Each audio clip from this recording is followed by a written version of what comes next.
The single most important factor in whether Donald Trump wants you to work with him in his White House is this: do you look the part? All right, let me explain. So, Donald Trump is a guy who's spent his whole life sort of living in a reality TV show. I know he's been literally in a reality TV show with The Apprentice and The Celebrity Apprentice, but his whole life, at least his whole professional and adult life, has been lived in public and in New York and in the tabloid scene. And what became very clear after he won his first election in 2016 was that Trump viewed everything through the lens of television. He watched a lot of television. He made a lot of judgments off of television. He famously told Chuck Todd on NBC's Meet the Press that the way that he learned about military and national security policy was watching the shows. So this is his lens on the world, television. How do you present yourself? How do you look? And do you fit the part in some way? So let's go back to 2016 first, and then I'll talk about 2024 and what we're seeing now.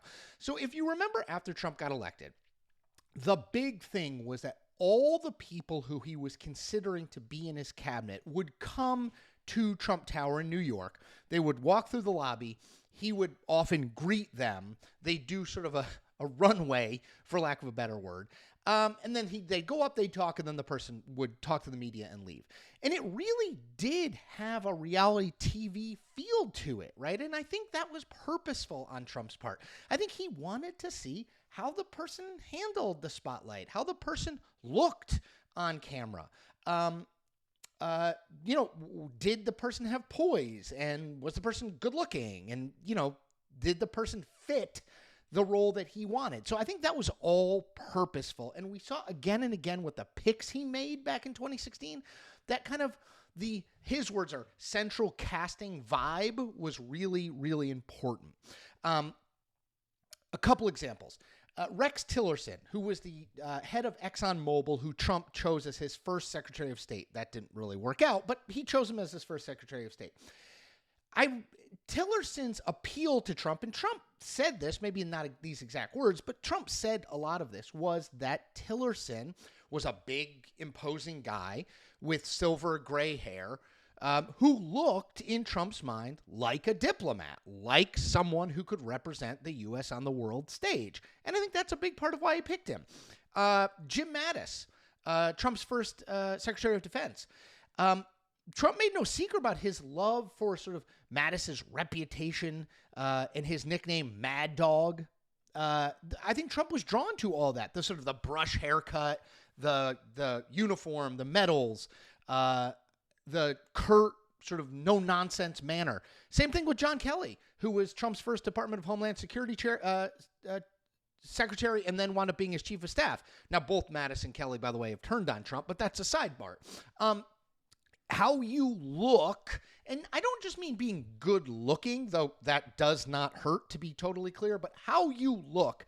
So attractiveness, how you present on television, and again, that combo that's kind of hard to define, but are you the kind of person that looks like a person Donald Trump should have the role he's considering you for, matters hugely to him. So let's fast forward to 2024 and to this week.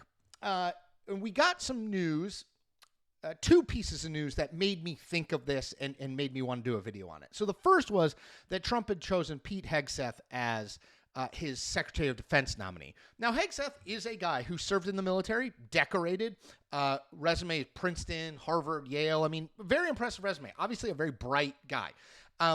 But I think his main recommender to Trump, the way that he got on Trump's radar, was not his military service and was not his resume of very impressive colleges and universities.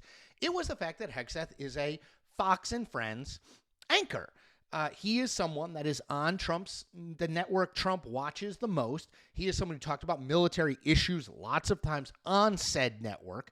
And I think that's how he came to Trump's attention. I also think, by the way, that's the thing that recommends him to Trump. He's a young guy. He's in his early 40s, good looking, good on TV. I think all of that appeals to Trump. Then the other piece of news that we got, Mediaite reported that Alina Habba, who you might know, she's Trump's most recent lawyer, a young, very attractive woman. She's been with him in the courtroom. She's also been at Mar-a-Lago. She's been on the campaign trail. She's become sort of a star in the MAGA universe, that she is the front runner, at least currently, to be the next White House press secretary. And again, this fits the central casting thing, that Trump wants attractive people who fit his idea of what you should look like, and that they perform well on TV, that they have a track record of performing well on TV. Now, I want to read something. This is from Axios.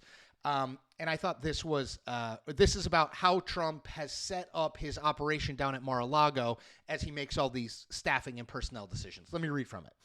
President-elect Trump plans to weigh in on roughly 40 top cabinet, agency, and White House jobs from a makeshift situation room at Mar-a-Lago, where he's surrounded by TV monitors displaying profiles of potential picks.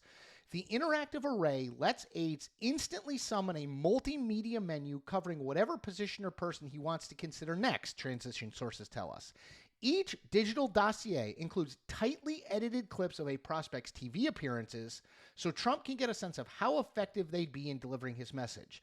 The video also helps him gauge whether they fit his central casting vision of authoritative, impressive underlings.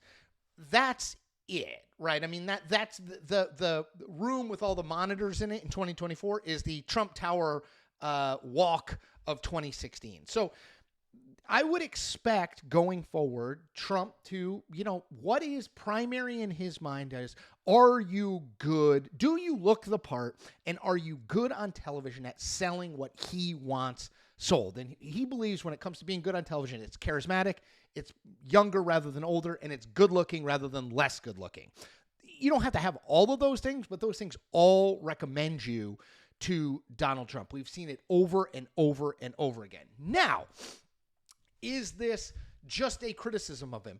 No. I think being able to communicate on television is really, really important. It's a skill. Not everyone has it.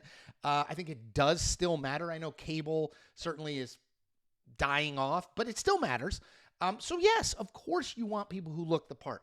Looks matter in every place in life, and they certainly matter in politics and in policy. So I don't think that's unfair or absolutely ridiculous. I just think we need to note it, and we also need to note this.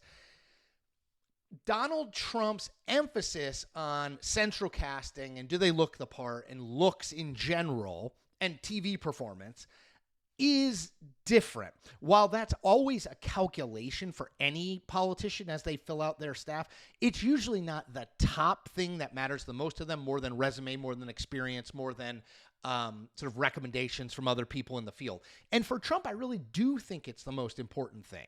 I think he believes that that's how you either win elections, win policy fights, win public approval, that you put good-looking people who look the part in these positions, and then they perform and look authoritative and impressive on TV, in public appearances, and everywhere else. So, again, we know Donald Trump's approach to politics is radically different than the people who've held office before.